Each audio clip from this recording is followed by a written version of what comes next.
क्या दूसरे के मन की बात को जान लेना, कोई इंसान हमारे बारे में क्या सोच रहा है, इन बातों को जान लेना क्या संभव है?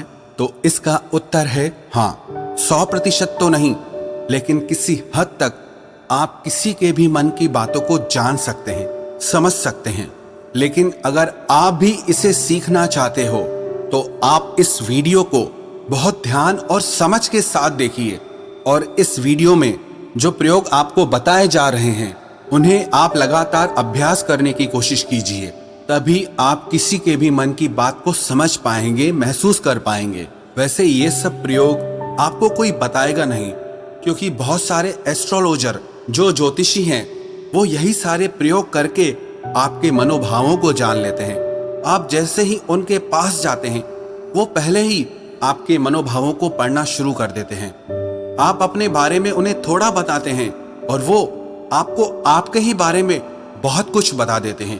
तो आपको लगने लगता है कि ये ज्योतिषी तो बहुत चमत्कारी हैं, इन्हें हमारे भूतकाल के बारे में, हमारे भविष्य के बारे में सब कुछ पता है। पर ये वास्तविकता नहीं है और ये कोई चमत्कार भी नहीं है। ये सिर्फ अभ्यास की बात है जो उन्होंने किया है, और उसी से ही वो आपके मन की बातों को जान लेते हैं। अब वो तो आपको ये सारी बातें नहीं बता सकते, क्योंकि उनका घर और उनका बिजनेस इसी से ही चलता है। तो आइए अब हम शुरू करते हैं कि इसको किया कैसे जाता है। सबसे पहली बात है कि अगर आप किसी के मन की बात को जानना चाहते हैं तो उसके लिए आपके मन का शांत होना बहुत जरूरी है। थोड़ा ध्यान से समझना इस बात को, तभी आप इन प्रयोगों को सक्सेसफुली कर पाएंगे। मैं आपको एक कहानी सुनाता हूँ। एक जैन फकीर हुए जॉर्ज गुरजिएफ, उनके पास जो कोई भी शिक्षा लेने आता था वो उन्हें सिखाते थे कि तुम शब्दों से नहीं, मन के भावों से बातचीत करना सीखो। इसे टेलीपैथी भी कहा जाता है, जो बिना कुछ कहे एक दूसरे के साथ मन ही मन में बात कर लेना। कई बार आप लोगों ने महसूस किया होगा कि आप किसी के बारे में सोचते हैं और वो इंसान आपके सामने आ जाता है या उसका फोन आ जाता है। कहीं ना कहीं आपके मन की बातें उस तक पहुंच जाती है और उसके मन की बात आप तक पहुंच जाती है। तो जो जैन फकीर थे वो अपने सारे शिष्यों को एक प्रयोग सिखाते थे कि तुम अपने आप को एक कमरे में बंद रखो और एक भी शब्द नहीं बोलना है, किसी से कोई बात नहीं करनी है। सबसे पहले तो तुम अपनी वाणी को शांत करो। जब तुम्हारी वाणी शांत होगी तभी तुम्हारा मन शांत होगा। हमारी वाणी ही हमारे विचारों को शब्द देती है, आवाज देती है। पहले वाणी में शांति आएगी, फिर विचारों में शांति आएगी। फिर जब धीरे धीरे उन शिष्यों का मन प्रयोगों के द्वारा शांत होने लगता था तो गुरजिएफ क्या करते थे, अपने मन में एक शब्द बोलते थे, जैसे कि गुलाब का फूल। और जब तक वो शब्द उन शिष्यों को सुनाई नहीं देता था वो उन शिष्यों से इसी प्रयोग को लगातार करवाते रहते थे। वो एक ही कोई शब्द अपने मन से बोलते रहते थे और उस शब्द को धीरे धीरे वो सारे शिष्य आसानी से सुन लेते थे, बिना मुंह से कुछ भी बोले। आप कहोगे ये सब बकवास बातें हैं। ये बिल्कुल भी बकवास बातें नहीं है, ये प्रूव्ड साइंटिफिक बातें हैं। बहुत लोगों ने इस पे प्रयोग किए हैं। आपने कभी देखा, जो मनोवैज्ञानिक होते हैं वो बहुत से लोगों के चेहरे के हाव भावों को देखकर, उनकी बातों को सुनकर उनके मन की बात जान लेते हैं। तभी मनोवैज्ञानिक लोगों के सामने सब लोग अपने दिल की हर बात खोलकर रख देते हैं। उन्हें लगता है कि इन्हें हमारे बारे में सब कुछ समझ में आता है, ये तो हमारे मन की बातें पढ़ लेते हैं। जो लोग मनोवैज्ञानिकों के पास जाते हैं उन्हें लगता है कि इस मनोवैज्ञानिक के पास तो कोई चमत्कारी शक्ति है। सच कहूं, उसके पास कोई चमत्कारी शक्ति नहीं। उसने बस अपने विचारों को शांत करके, खुद के विचारों में ठहराव ला करके, उसने अपने भावों को, अपनी ऊर्जा को आपसे कनेक्ट कर लिया। इसलिए जो भी आपके हाव भाव हैं उसकी ऊर्जा को वो मनोवैज्ञानिक महसूस कर पाता है, समझ पाता है।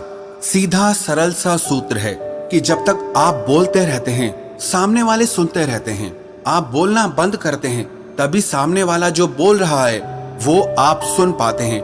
यदि आप दोनों ही लगातार बोलते रहेंगे तो किसी को कुछ समझ में नहीं आएगा।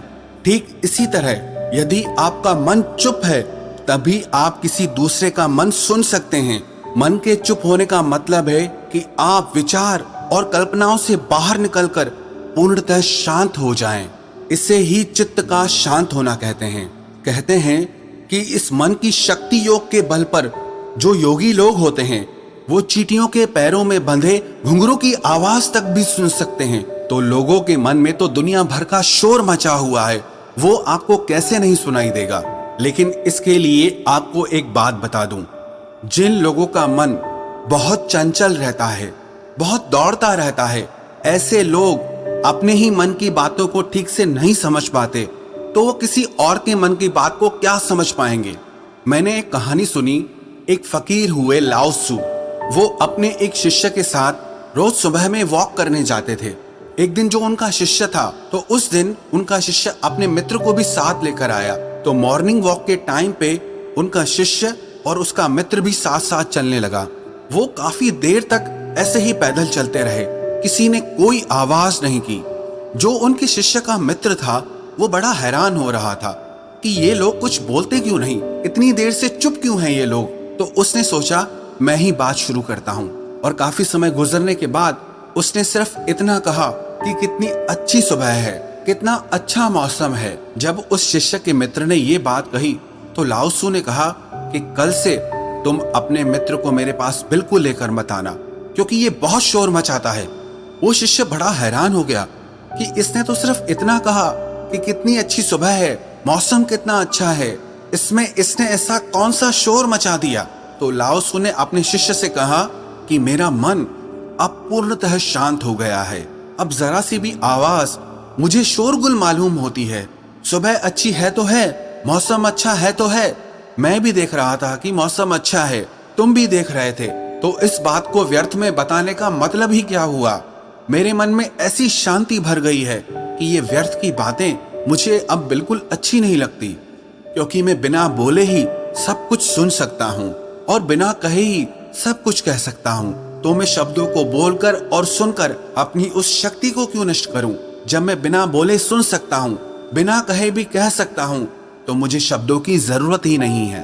अगर आप भी चाहते हैं कि आप दूसरे लोगों के मन की बात जान सकें, तो उसके लिए आप एक प्रयोग करें। सबसे पहले आप दिन में कुछ समय निश्चित करें कि इस समय से इस समय तक आप कुछ नहीं बोलेंगे, और उस समय पे आप एक आसन में बैठना सीखिए और अपने मन में जरा गहरे झांक कर देखिए कि वहां क्या चल रहा है।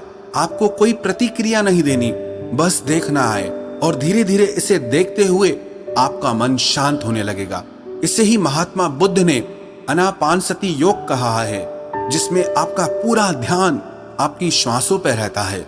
इससे आपके मन में पूर्णतः शांति आ जाती है, और जब आपका मन पूरी तरह से शांत हो जाता है तो आप अपने आसपास में हो रही चीजों को, लोगों को गहराई से देख पाते हैं, गहराई से समझ पाते हैं, सुन पाते हैं। एक शांत चित्त वाला इंसान बिना कहे भी सामने वाले की हर बात को समझ लेगा, और वो जो कह रहा है उसकी झूठी बातों में वो कभी नहीं फंसेगा, क्योंकि एक शांत चित्त वाला वो सब कुछ सुन सकता है जो एक साधारण इंसान कभी नहीं सुन सकता।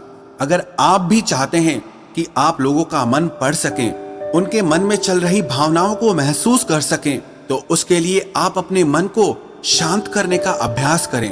और जब आपका मन शांत हो जाए तो धीरे धीरे लोगों के मन में गहरे झांकने की कोशिश करें, उनके हाव भाव को समझने की कोशिश करें, उनके शब्दों पर नहीं जाएं, जो उनके हाव भाव हैं आप उन्हें गहराई से समझने की कोशिश करें। दूसरे के मन की बात को जान लेना, इसमें कोई बड़ी बात नहीं है, पर शर्त यही है कि आपको यही अभ्यास निरंतर करना होगा। जिस दिन आपका अभ्यास सिद्ध हो जाएगा, आपको बिना कहे भी लोगों के मन की सारी बातें बिल्कुल साफ सुनाई देंगी। अब आप ये सोच रहे होंगे कि किसी और के मन की बात पता करके हमें क्या फायदा मिल जाएगा, लेकिन मैं आपको बता दूं कि इसका फायदा आपको जीवन के हर क्षेत्र में मिलेगा। चाहे वो आपके रिश्ते हो, आपके क्लाइंट्स हो, आपकी नौकरी का इंटरव्यू हो, जिंदगी के किसी भी क्षेत्र में चले जाओ, अगर आप सामने वाले के मन की बातों को समझ पाओ, महसूस कर पाओ, तो आप जिंदगी में हर कामयाबी हासिल कर सकते हो।